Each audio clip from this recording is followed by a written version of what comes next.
Sebuah batu prasasti ditemukan di tengah area persawahan Dusun Tirep, Desa Sumberurip, Kecamatan Brebek, Kabupaten Nganjuk, Jawa Timur. Batu prasasti berbentuk lingga pala kecil. Terdapat angka tahun dan huruf-huruf Jawa kuno di tiga sisinya. Prasasti berbahan batu andesit itu kondisi sebagian tubuhnya sudah cuil, sehingga ada beberapa huruf yang hilang.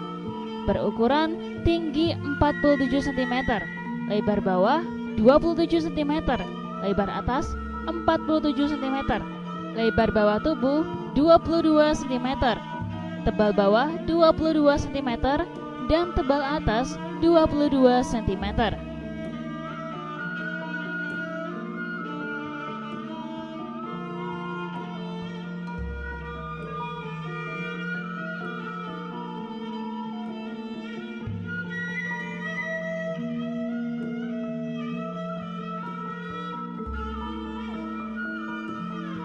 Yang menarik pada tulisan prasasti ini, bentuk huruf-hurufnya timbul.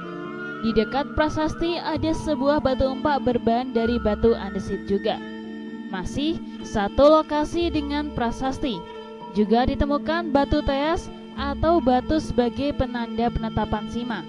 Berbahan dari batu andesit, bentuk memanjang, ukuran tinggi 40 cm, lebar 20 cm, dan tebal 15 cm, tanpa ada tulisan angka tahun maupun huruf-huruf.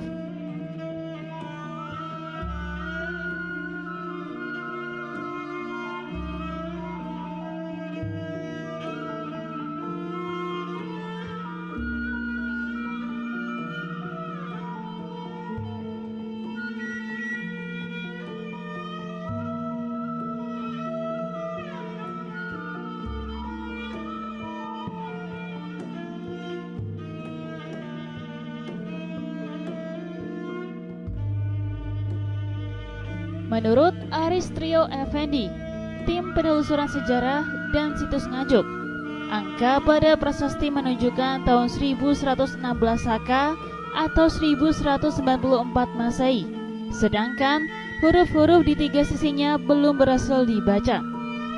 Merujuk pada angka tahun 1194 Masehi, prasasti ini diperkirakan dibangun pada era Kerajaan Kadiri akhir, masa pemerintahan Raja Kertajaya. Raja Kertajaya memerintah mulai tahun 1194 hingga 1222 Masehi, menggantikan Raja Kamaswara, Raja Kadiri ke-8.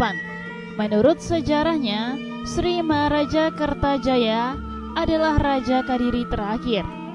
Pada akhir dari pemerintahannya, ia ditaklukkan oleh Ken Arok dari Temapel atau Singasari, sehingga menandai berakhirnya kekuasaan Kerajaan Kadiri. Nama Raja Kertajaya tercatat dalam teks Negara Kertagama tahun 1365 Masehi, ditulis ratusan tahun setelah zaman Kerajaan Kadiri berakhir. Bukti sejarah dari keberadaan Raja Kertajaya adalah ditemukannya sebuah prasasti Galunggung tahun 1194, prasasti Kamulan tahun 1194, prasasti Pala tahun 1197, dan prasasti Watas Kulon tahun 1205. Dari isi prasasti-prasasti tersebut dapat diketahui pemberian gelar Abhiseka Raja Kertajaya. Kalau kita lihat dari bentuk ini, kita sudah memprediksikan itu prasasti yang terbuat dari batu andesit, tapi ukurannya agak kecil, dan di sini ada tulisan yang ada di kanan kiri tubuh, tapi yang di badan ini, yang belakang depan ini tidak ada, tapi hanya ada di belakang ini tertulis angka tahun agak besar, cuman ini belum kita terjemahkan. Terus yang di bawah terdapat kaki prasasti ini ada kayak ukir-ukiran seperti itu sementara. Itu diberikan zaman apa, Mas? Kemungkinan antara Kediri transisi Majapahit, kurang lebih seperti itu, antara Kediri atau Majapahit itu. Apakah di Nganjuk juga pernah ditemukan prasasti yang hampir sama dengan ini? Hampir sama ada. Kita temukan yang ada di Prasasti Loceret itu era-era Kediri juga sama, tulisannya juga timbul seperti ini. Sekarang barangnya di mana? Kalau untuk prasasti Lojarat sekarang sudah ada di Museum Tantular Surabaya, Sidoarjo. Dulu perkiraan kira-kira di daerah sini itu apa? Kalau kita lihat, kita temukan dari beberapa sebaran, kita temukan itu ada gerabah, ada keramik, ada uang kepeng, ada batu bata ukuran besar-besar kayak candi. Terus tadi juga kita temukan ada umpa, ada batu tias, biasanya untuk tanda lebarnya atau luasnya tanah berdikan. Juga kita temukan di sebelah timur itu masih ada kayak batu bata yang masih berjajar, kayak pondasi seperti itu sementara. Di sini dulu pernah ditemukan kolom mongso. Kolom mongso ada sekitar dari sini mungkin sekitar 60 meter atau 70 meter dari di arah selatan kita itu ada batu kolom mongso. Itu dulu kira-kira untuk apa?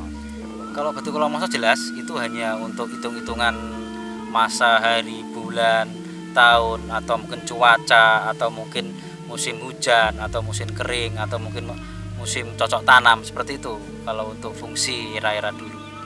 Kalau ada kolom mongso berarti dulu di sini itu ada seorang tokoh. Ya pasti, kalau ada batu kolom mongso itu pasti ada tokoh yang lebih pinter, lebih cerdas. Dia seorang tokoh desa, tokoh kampung yang dituakan atau yang sebagai pejabat desa, atau mungkin orang pinter, orang sakti yang ada di sini. Jumlahnya berapa Mas biasanya? Biasanya ada 47 kalau nggak salah. Lubangnya itu 47. Tapi jumlah kolom mongsonya berapa? Kita temukan satu, tapi pondasi batu-batu ukuran besar-besar, ada lapik di atas sana ada, terus batu-batu pondasi itu masih banyak sekali sebenarnya. Terus ini perlakuannya gimana? Ini oleh Dinas Pariwisata.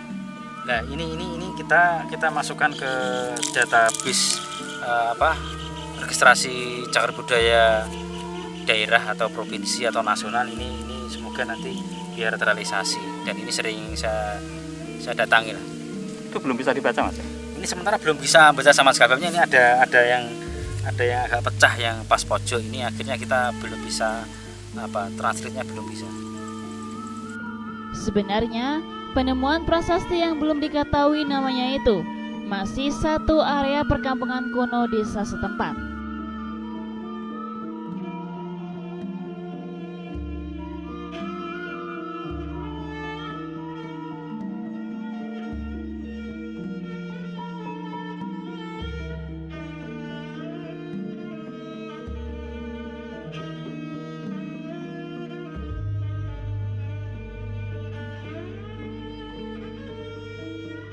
Kita temukan dari jarak pertama, kita temukan prasasti, ada batu tea, ada umpak. Terus ke timur tadi kita temukan ada batu bata besar dan ada batu yang masih rapi berjajar. Terus di sebelah barat lagi kita temukan batu kolom mongso, dan kita kembali lagi kita temukan sekitar 70 meter dari kolom mongso kita temukan batu umpak besar yang biasanya batu ini digunakan untuk pijaan umpak yang mau ke candi.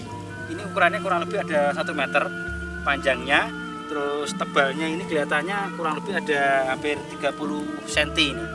Dan di pinggir ini kelihatan ada kelihatan dibentuk, ada kelihatan ditata juga ini sekarang.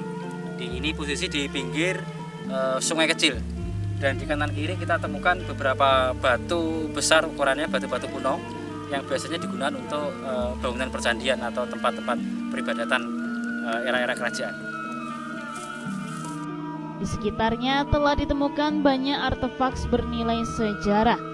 Di antaranya batu kolom mongso berangka tahun 1398 Masehi, era Kerajaan Majapahit, Raja Wikramawardhana, umpak batu, batu candi, struktur bangunan pondasi berbahan batu bata besar, lumpang batu, pipisan, fragmen tembikar, pecahan keramik Cina, koin Cina, dan lain-lain.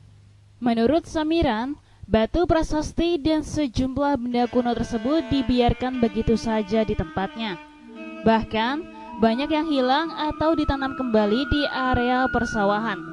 Hanya batu prasasti dan batu teas saja yang diselamatkan menyerupai makam.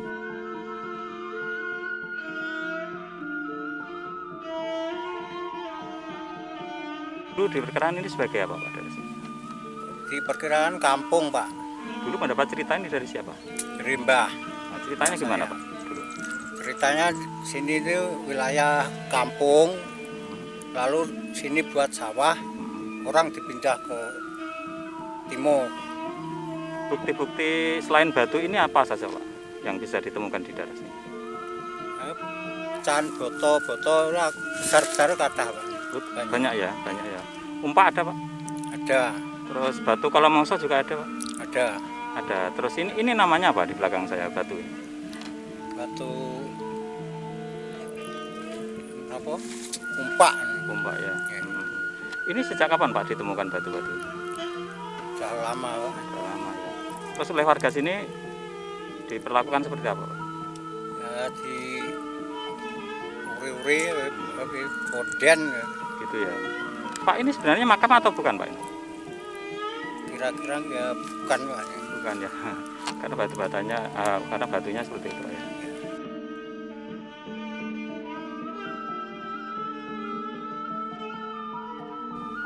Di Dusun Tirep, Desa Sumber Urip ini juga berkembang sebuah legenda yang menceritakan masa kerajaan Kadiri, yaitu seorang perjaka yang jatuh cinta kepada Dewi Sekartaji. Karena kesetiaannya, Jaka Tirep rela menunggu Dewi Sekartaji yang akan melewati Gunung Pegat di utara lereng Gunung Wilis menuju kota Ponorogo. Selama menunggu kedatangan Dewi Sekartaji, Jaka Tirep keliwet atau menanak nasi di gunung itu. Tapi hingga bertahun-tahun Dewi Sekartaji tidak datang. Tahu-tahu kabar Sekartaji sudah sampai di kota Ponorogo. Karena marah, Jaka Tirep menendang kendil yang digunakan untuk lewat, melayang hingga membentuk Gunung Kendil. Cerita Jaka Tirep dan Gunung Kendil berkembang hingga sekarang di tengah masyarakat Dusun Tirep dan sekitarnya.